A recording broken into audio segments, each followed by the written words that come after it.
Satyabhama Institute of Science and Technology, Chennai. Satyabhama Institute of Science and Technology, Chennai. IPL 2024 cricket தொடரின் qualifier 2 போட்டியில் Rajasthan Royals மற்றும் Sunrisers Hyderabad அணிகள் மோதின. சென்னை சேப்பாக்கத்தில் நடைபெற்ற போட்டியில் டாஸ் வென்ற ராஜஸ்தான் அணி முதலில் பந்துவீச்சை தேர்வு செய்தது.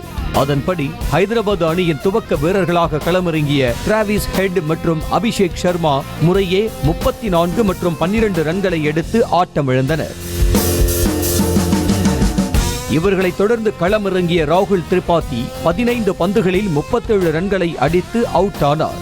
இதனை அடுத்து களமிறங்கிய கிளாசன் 50 ரன் அடித்து ஆட்டமிழக்க இறுதியில் ஹைதராபாத் அணி 9 விக்கெட்டுகளை இழந்து 175 ரன்களை குவித்தது. ராஜஸ்தான் சார்பில் சிறப்பாக பந்து வீசிய ட்ரெண்ட் போல்ட் மற்றும் ஆவேஷ் கான் தலா 3 விக்கெட்டுகளையும் சந்தீப் சர்மா 2 விக்கெட்டுகளையும் வீழ்த்தினர். இதனை அடுத்து 176 ரன்கள் எடுத்தால் வெற்றி என்ற இலக்குடன் ராஜஸ்தான் அணி களமிறங்கியது.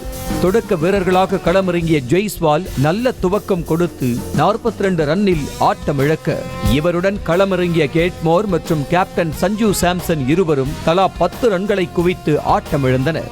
ஒரு பக்கம் விக்கெட்டுகள் சரிந்த நிலையில் த்ருவ் ஜுரெல் பொறுப்புடன் ஆடி அரை சதம் அடித்தார். இருப்பினும் மறுபுறம் ஹைதராபாத் அணியின் பந்துவீச்சாளர்கள் சிறப்பாக செயல்பட்டதால் ராஜஸ்தான் அணி 20 ஓவர்கள் முடிவில் 7 விக்கெட்டுகளை இழந்து 139 ரன்களை மட்டுமே சேர்த்தது.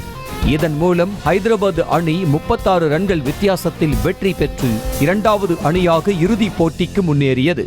ஹைதராபாத் சார்பில் ஷாபாஸ் அகமது 3 விக்கெட்டுகளையும் அபிஷேக் சர்மா 2 விக்கெட்டுகளையும் வீழ்த்தினர்.